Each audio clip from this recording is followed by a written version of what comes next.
रामायण की अमृत धारा में आप सबका स्वागत है। सभी सुनने वाले सज्जनों को जय सिया राम जी। रामायण के पिछले भाग में आपने वहां तक सुना था जब रामचंद्र जी के रूप को नेत्रों से देखकर स्तंभित रह गए। अब इसके आगे से परशुराम जी का आगमन, बालकांड, भाग 15। सियापति रामचंद्र जी की जय, पवन सुत हनुमान जी की जय, उमापति महादेव जी की जय। जय जय सीताराम जी। दोहा। बहुरी बिलो की विदेशन, कहू कहाँ अति भीरे, पूछत जानी अजान जिमी, व्यापे को शरीर। सियापति रामचंद्र जी की जय, व्यापे को शरीर। सियापति रामचंद्र जी की जय। परशुराम जी फिर राजा जनक की ओर देखकर बोले, कहो ये भीड़ क्यों है? जानकर भी अनजान की नाई पूछते हुए शरीर में क्रोध भर आया। तब राजा जनक ने सब हाल सुनाया कि जिस कारण सब राजा इकट्ठे हुए थे। उनके वचन सुनकर फिर दूसरी ओर देखा तो धनुष के 2 खंड पृथ्वी पर पड़े हुए देखे। बड़े क्रोध से कठोर वचन बोले, रे मूर्ख जनक, कह धनुष किसने तोड़ा है? रे मूढ़, उसे जल्दी दिखा, नहीं तो आज ही जहाँ तक तेरा राज्य है वहां तक की पृथ्वी को उलट दूंगा। बड़े डर से राजा जनक उत्तर नहीं देते। ये देख कुटिल राजा अपने मन में प्रसन्न हुए और देवता, मुनि, नाग और नगर के स्त्री पुरुष अपने मन में डर सोचने लगे। सीता जी की माता मन में पछताने लगी कि ब्रह्मा ने बनी बनाई सब बात बिगाड़ दी। परशुराम जी का स्वभाव सुनकर सीता जी को आधा क्षण भी कल्प के बराबर बीतने लगा। दोहा। सब बिलो के लोग सब, जानी जान की भीरू, हृदय ना हर्षु विषादु कछु, बोले श्री रघुवीरु। सियापति रामचंद्र जी की जय, बोले श्री रघुवीरु। सियापति रामचंद्र जी की जय। सब लोगों को डरे हुए देख और सीता जी को बेचैन जानकर, जिनके मन में हर्ष विषाद कुछ नहीं है, ऐसे श्री रामचंद्र जी बोले, हे नाथ, शिव जी का धनुष तोड़ने वाला कोई एक आपका दास ही होगा। क्या आज्ञा है, सो मुझसे क्यों नहीं कहते? मुनि बोले, सेवक वह है जो सेवकाई करे, जो शत्रु का काम करे उससे तो लड़ाई ही करनी चाहिए। सुनो राम, जिसने शिव धनुष को तोड़ा है वह सहस्त्रबाहु के समान मेरा शत्रु है। वह इस समाज से अलग निकल जावे, नहीं तो सब राजा मारे जावेंगे। मुनि के वचन सुनकर लक्ष्मण जी मुस्कुराए और परशुराम जी का अपमान करते हुए बोले, लड़कपन में हमने बहुत सी धनु ही तोड़ी हैं। हे गुसाई, तब ऐसी रिस आपने कभी नहीं की। इसी धनुष पर इतनी ममता किस कारण है? यह सुन परशुराम जी क्रोधित होकर कहने लगे। दोहा। रे नृप बालक काल बस, बोलत तो ही न संभारे, धनु ही समत पुरारी धनु, विदित सकल संसार। सियापति रामचंद्र जी की जय, विदित सकल संसार। सियापति रामचंद्र जी की जय। हे राजपुत्र, काल के अधीन हो, संभाल कर नहीं बोलता। संसार प्रसिद्ध शिव जी का धनुष क्या धनु ही के समान है? लक्ष्मण जी ने हंसकर कहा, हे देव सुनिए, हमारे जान में सब धनुष बराबर हैं। पुराने धनुष को तोड़ने में क्या हानि और लाभ है?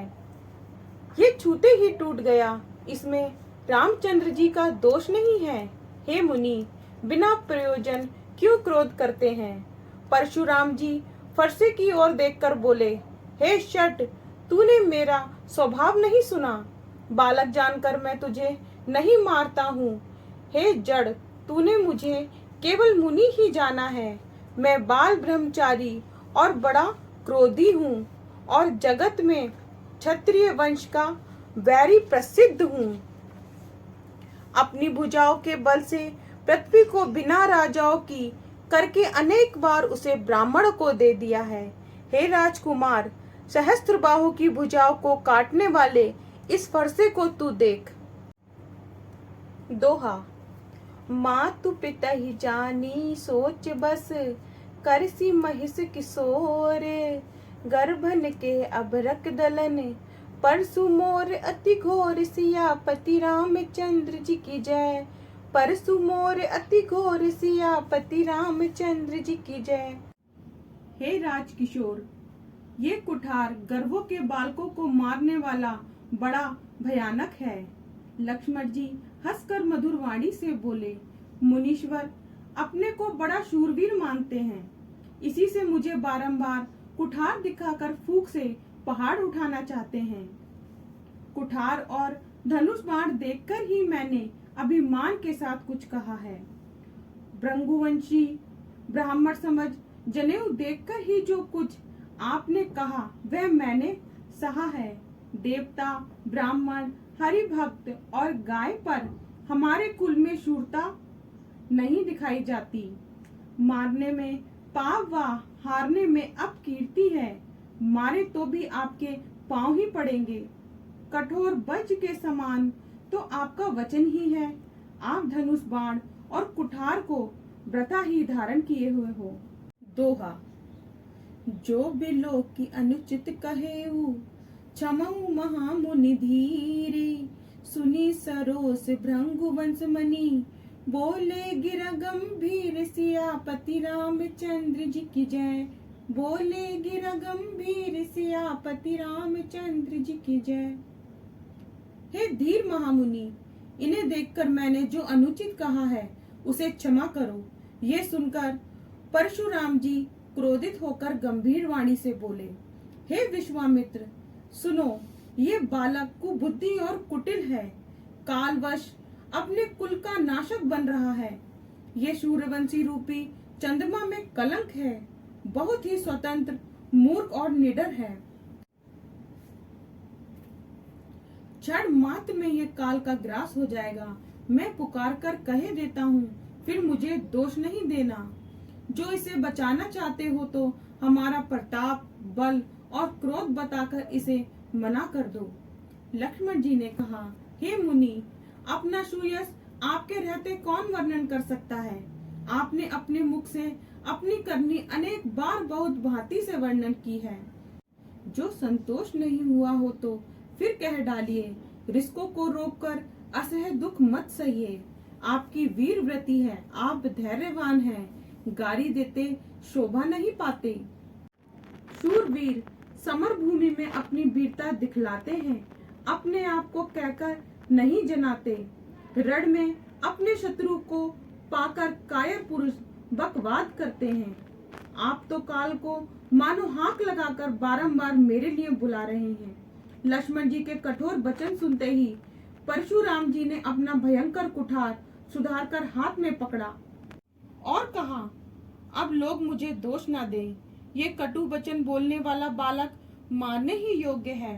बालक जानकर मैंने इसे बहुत बचाया, परंतु अब ये सचमुच मरणहार ही है। विश्वामित्र जी ने कहा, अपराध क्षमा करिए। बालक के दोष गुणों को साधु लोग नहीं गिनते। आगे का भाग कल। जय सिया राम जी। अगर पसंद आए तो लाइक, शेयर एंड कमेंट्स कीजिए और हमारे चैनल को सब्सक्राइब कीजिए।